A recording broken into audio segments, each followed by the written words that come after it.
Hello दोस्तों, तो आज हमारा ये सेकंड लेक्चर है chapter number 5 force and laws of motion का। हमने लास्ट लेक्चर में देखा था फोर्स के बारे में और टाइप्स ऑफ फोर्स के बारे में। तो आज के लेक्चर को हम कंटिन्यू करते हैं टाइप्स ऑफ फोर्स के बारे में ही। अब हम each individual force one by one लेंगे और उसके बारे में डिटेल से जानने की कोशिश करेंगे, ठीक है। तो चलिए फिर स्टार्ट करते हैं आज का lecture. So types of forces, types of forces. और अब एक तरह से मैंने बेसिक क्लासिफिकेशन लास्ट लेक्चर में बताया था कि फंडामेंटल तरीके से फोर्सेस को 3 पार्ट्स में बांटा गया है: ग्रेविटेशनल फोर्स, इलेक्ट्रोस्टैटिक फोर्स और electromagnetic force, you can say that, and nuclear forces.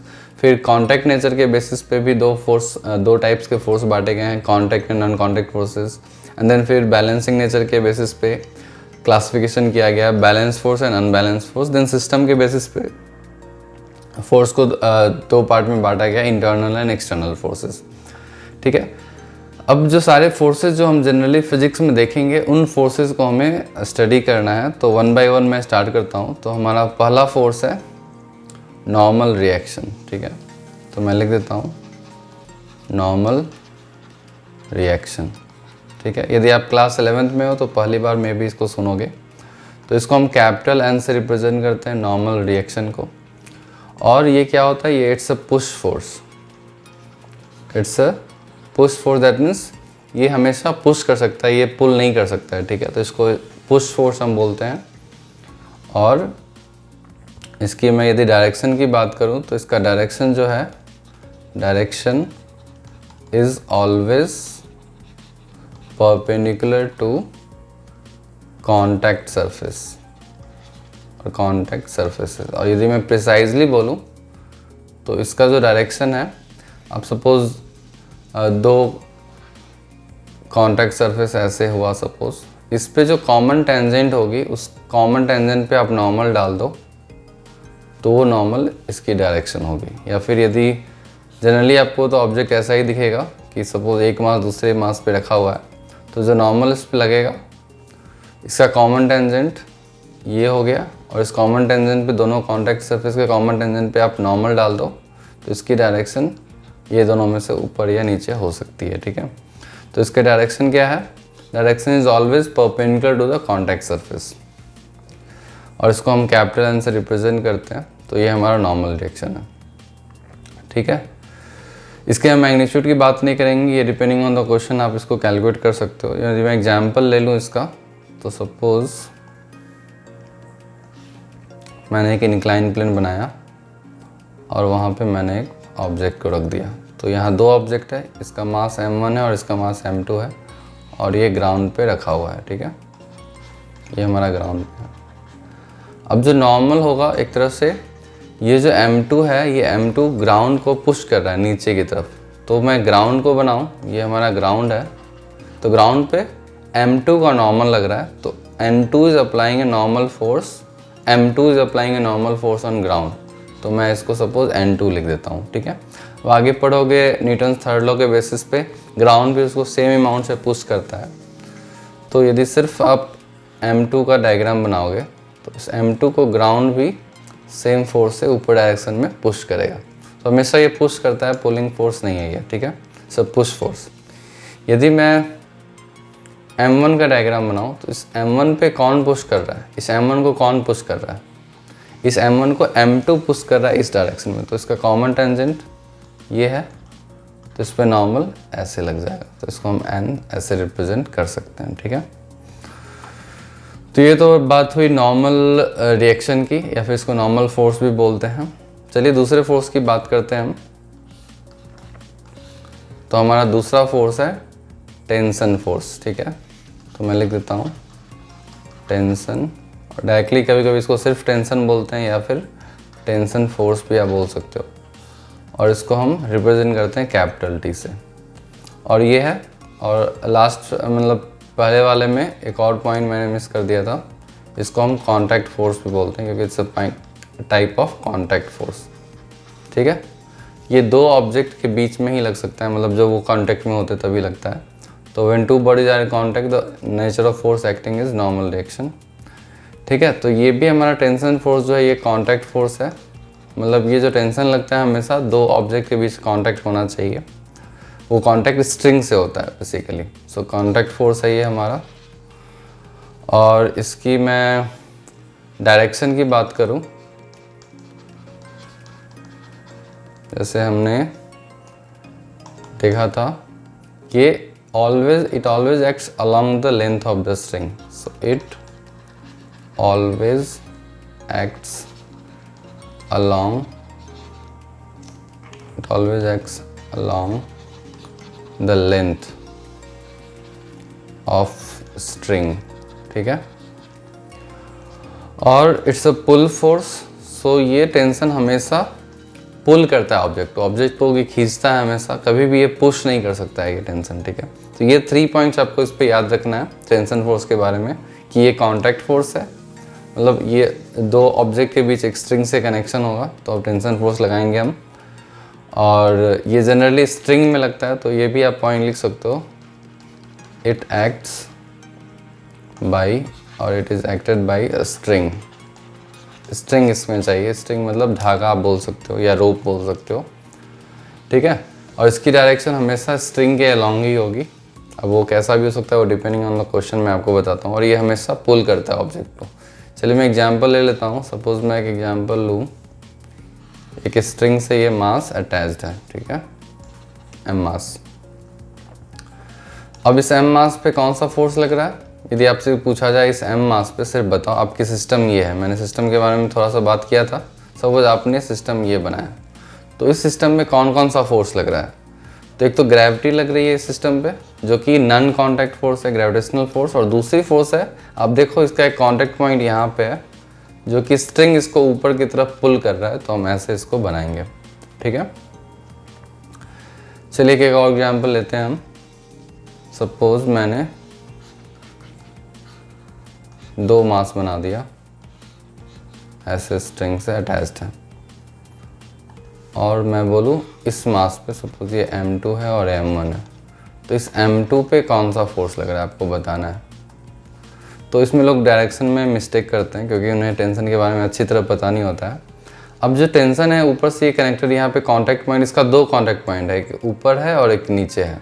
अब उस दोनों कॉन्टैक्ट पॉइंट पे क्या अटैच है, स्ट्रिंग अटैच है, तो स्ट्रिंग उसको क्या करेगा, हमेशा पुल करेगा, स्ट्रिंग कभी पुश नहीं कर सकता है, तो पुलिंग फोर्स ऊपर की तरफ लगेगा पुल करता हुआ, तो इसको आप T1 बोल सकते हो चाहो तो। इस स्ट्रिंग में टेंशन T1 है और ये स्ट्रिंग में टेंशन T2 है, तो यहाँ पे इसको पुल कर रहा है T2। इसमें टेंशन फोर्स में एक और पॉइंट है कि टेंशन फोर्स आपको हमेशा along the string मैंने बताया था, हाँ, tension in the same string is constant. So tension जो होगा कांस्टेंट होगा यदि हमारी स्ट्रिंग सेम है, स्ट्रिंग इज सेम। यदि स्ट्रिंग डिफरेंट है तो टेंशन डिफरेंट होगा। तो आप देख सकते हो जैसे इस क्वेश्चन में 2 स्ट्रिंग डिफरेंट स्ट्रिंग है तो दोनों में डिफरेंट टेंशन होगा।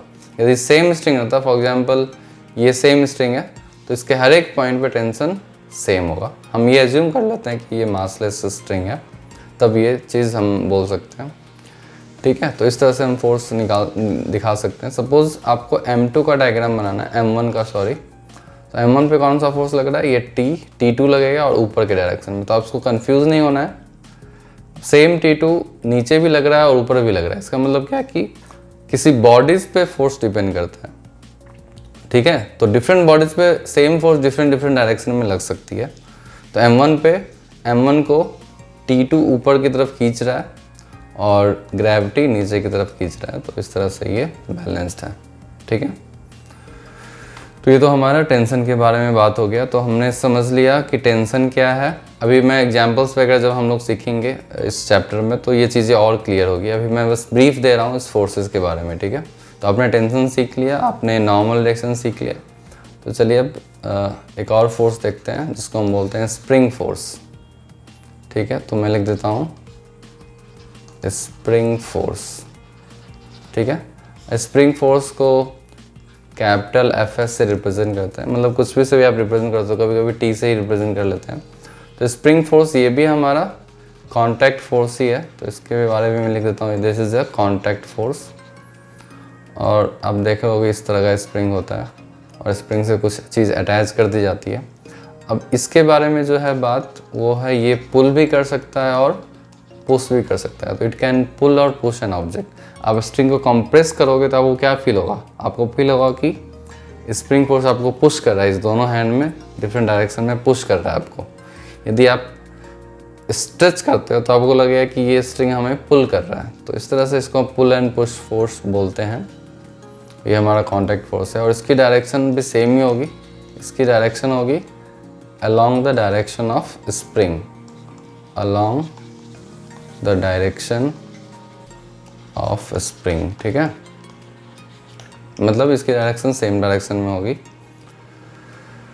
तो चलिए, ये हमारा हो गया स्प्रिंग फोर्स के बारे में। यदि मैं एग्जांपल की बात करूँ तो चलिए, सपोज ये हमारा इस तरह से मास अटैच्ड है और मैंने मास को कोई एक्सटर्नल फोर्स से मैं खींच रहा हूँ। जैसे मैं एक्सटर्नल फोर्स लगाऊंगा तो स्प्रिंग इसको इस डायरेक्शन में पुल करने लगेगा और इसको हम बोलते हैं स्प्रिंग फोर्स। अब स्प्रिंग फोर्स के बारे में एक फॉर्मूला है कि स्प्रिंग फोर्स स्प्रिंग कांस्टेंट पे डिपेंड करती है, तो इसको हम के बोलते हैं। ये के है हमारा स्प्रिंग कांस्टेंट, ये हमारा है स्प्रिंग कांस्टेंट। मतलब हर एक स्प्रिंग के क्या है एक्चुअली, हर एक स्प्रिंग का अपना एक नेचुरल प्रॉपर्टी होता है कि एबिलिटी टू कंप्रेस। कोई स्प्रिंग आपने देखा होगा कि काफ़ी डिफ़िकल्ट होता है कंप्रेस करने में और कोई स्प्रिंग काफ़ी लूज होता है एक तरह से। तो ये के वैल्यू उस पर ही डिपेंड करता है। तो और के वैल्यू की यूनिट होती है न्यूटन पर मीटर। तो एक तरह से 1 मीटर को कंप्रेस करने में कितना फोर्स लगा, उसी को ही हम स्प्रिंग कांस्टेंट बोलते हैं, ठीक है। तो ये जो फोर्स होता है प्रोपोर्शनल टू द डिस्प्लेसमेंट होता है। आप कितना कंप्रेस करोगे प्रोपोर्शनल टू द कंप्रेशन या फिर extension. So f is proportional to x. So हमारा f equals to k x होता है। एक्चुअली मैग्नीट्यूड वाइज मैं बात कर रहा हूँ, इसकी डायरेक्शन माइनस के एक्स आप बोल सकते हो, ठीक है। आप कंप्रेस करोगे तो फोर्स के एक्स लगेगा, ठीक है। इसकी वैल्यू के एक्स होता है, ये आपको याद रखना है, ठीक है। और सपोज मैं इसी एग्जाम्पल में यदि मैं लूँ, यदि सेम मास को और मैं इसको कंप्रेस करूँ, मतलब कंप्रेस करूँ तो क्या होगा, स्प्रिंग किस डायरेक्शन में फोर्स लगाएगा, स्प्रिंग फिर अपोजिट डायरेक्शन में फोर्स लगाने लगेगा। मतलब अब स्प्रिंग क्या कर रहा है, उसको पुश करने लग रहा है इस डायरेक्शन में। यदि आप स्ट्रेच कर रहे हो तो स्प्रिंग पुल कर रहा है, यदि आप कंप्रेस कर रहे हो तो स्प्रिंग आपको पुश कर रहा है। तो इसलिए इसको बोलते हैं ये पुल और पुश फोर्स दोनों है। इसकी वैल्यू होती है के इंटू एक्स, आप इसको याद रख सकते हो, ठीक है। तो ज़्यादा ये स्प्रिंग फोर्स एक्चुअली इस चैप्टर में नहीं आएगा, मगर फिर भी किसी किसी क्वेश्चन में आपको दिख सकता है। मोस्टली ये स्प्रिंग फोर्स हम एसएचएम में देखेंगे जब हम वो चैप्टर पढ़ेंगे, ऑसिलेशंस, ठीक है। तो हमने 3 फोर्स के बारे में देख लिया, स्प्रिंग फोर्स, टेंशन फोर्स और हमारा नॉर्मल रिएक्शन, ठीक है।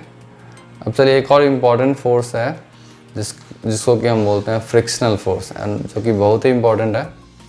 तो चलिए उसको देख लेते हैं, ये फ्रिक्शनल फोर्स क्या है। अभी जस्ट हम इसका ब्रीफ देख रहे हैं, आगे हम प्रॉब्लम्स में कुछ और डिटेल से इसको समझने की कोशिश करेंगे। अब ये जो फ्रिक्शनल फोर्स है, this is first of all this is the contact force. ये फ्रिक्शन फोर्स लगेगा जब दो बॉडी आपस में कांटेक्ट में रहेंगे। और ये कब लगता है, जब भी friction force will act, it will always try to oppose the motion. A force acting in the opposite direction of relative motion between two object, ठीक है। तो इसको हम फ्रिक्शनल फोर्स बोलेंगे। एक एग्जाम्पल मेरे को याद आ रहा है, मैंने शायद नॉर्मल रिएक्शन में नहीं दिया है। सपोज़ मैं नॉर्मल रिएक्शन में एक और एग्जाम्पल दूँ यहाँ पे। सपोज़ एक रॉड है, ठीक है, और इस दीवार के सहारे है वो। तो इस रॉड पे कौन कौन सा नॉर्मल लगेगा, सपोज़ ये आपसे पूछा है। यदि मैं ऐसे इसको ऐसे बनाऊँगा, एक्चुअली और अच्छे डायग्राम से मैं यदि बनाऊं तो कुछ इसका इस तरह से कुछ पॉइंट आएगा। कुछ ऐसा, ठीक है। अब ये दीवार के सहारे है, तो आप देख सकते हो इसका जो कांटेक्ट पॉइंट है बॉटम में और राइट साइड में भी है।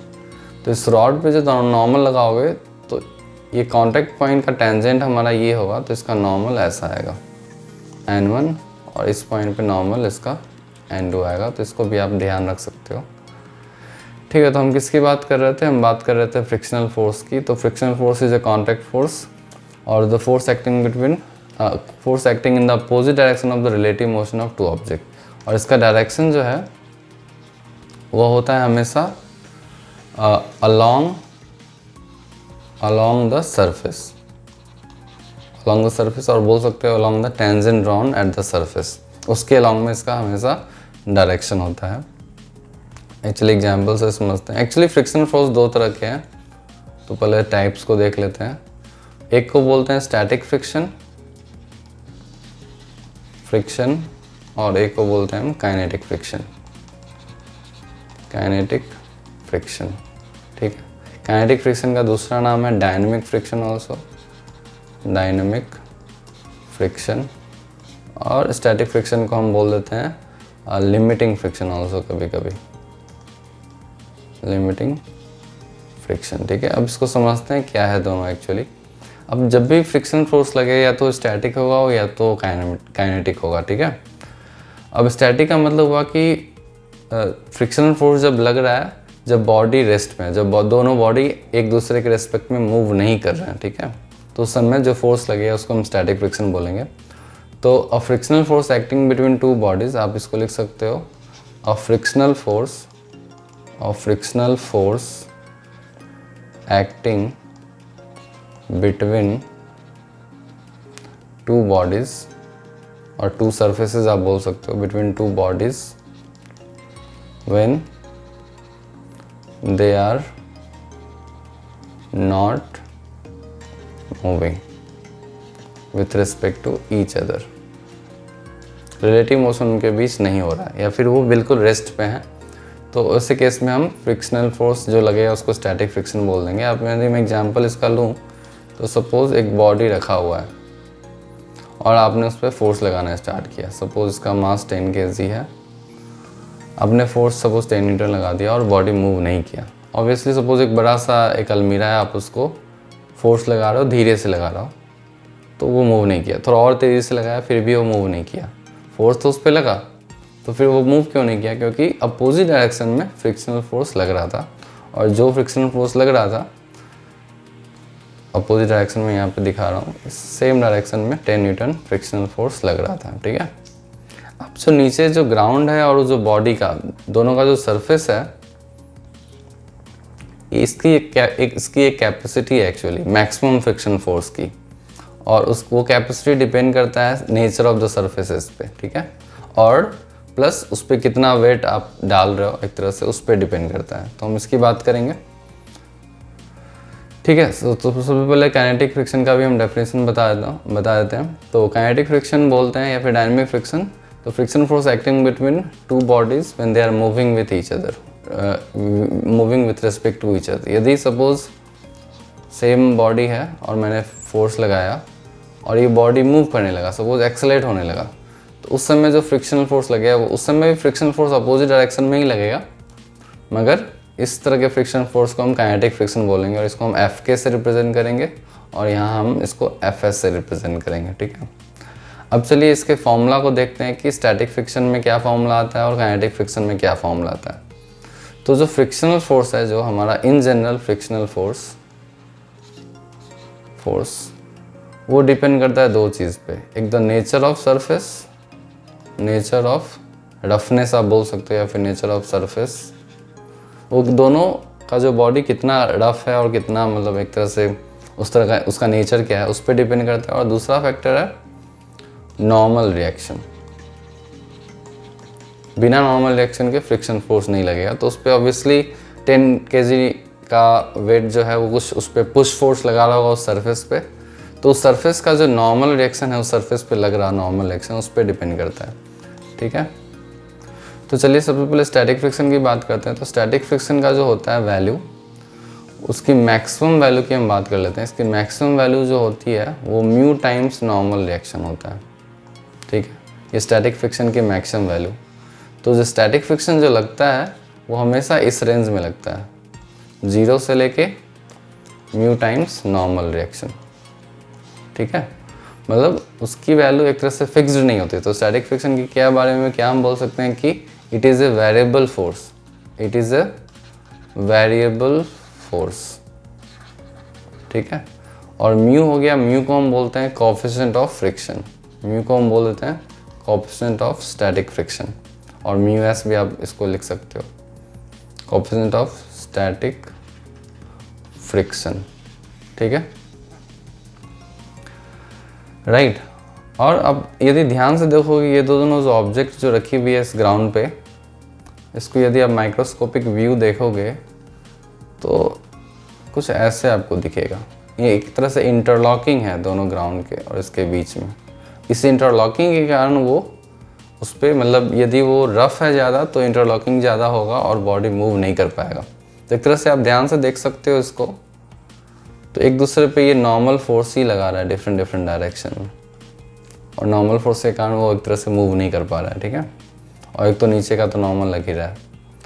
तो एक तरह से बोलते हैं कभी कभी कि ग्राउंड जो है या फिर कोई बॉडी है रिएक्शन फोर्स लगाता है। रिएक्शन फोर्स का 2 कंपोनेंट हो जाता है, एक नॉर्मल रिएक्शन और एक frictional.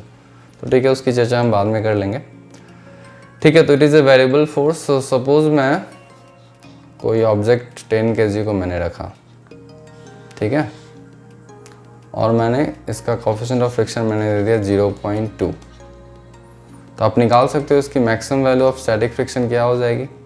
Maximum value of static friction होगी 0.2 इंटू नॉर्मल रिएक्शन। और नॉर्मल रिएक्शन कैसे निकालोगे, इस पे नॉर्मल ऊपर लग रहा है और 100 न्यूटन नीचे लग रहा है, ग्रेविटी m/g। तो नॉर्मल की वैल्यू ये ऊपर नीचे तो मूव नहीं कर रहा है, ये तो मैक्सिमम मूव कर सकता है, तो हॉरिजॉन्टल डायरेक्शन में मूव कर सकता है यदि आप खींचोगे, नहीं तो ये रेस्ट में रहेगा। तो इक्विलिब्रियम में है तो नॉर्मल 100 न्यूटन के बराबर होगा। तो इसको 100 से आप मल्टीप्लाई कर दो तो इसकी वैल्यू क्या आ गई, मैक्सिमम स्टैटिक फ्रिक्शन जो आ गई 20 न्यूटन आ गई। तो इसका मतलब ये है कि यदि आप एक्सटर्नल फोर्स यदि आप 5 न्यूटन लगाओगे तो ये नहीं है कि 20 लग जाएगा, ये पे फ्रिक्शन फोर्स स्टैटिक लगेगा और इसकी वैल्यू हो जाएगी 5 न्यूटन ओनली। यदि आप बढ़ा के 15 न्यूटन करोगे तो ये भी बढ़ के 15 न्यूटन हो जाएगा। आप इसको बढ़ा के 20 करोगे तो ये भी 20 हो जाएगा, जो कि इसकी मैक्सिमम वैल्यू है।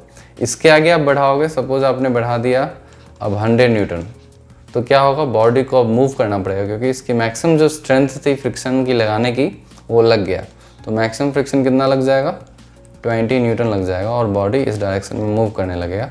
100 - 20 डिवाइड बाई मास आप एक्सेलरेशन कैलकुलेट कर सकते हो। तो ये सब हम कैलकुलेशन बाद में देखेंगे, ठीक है।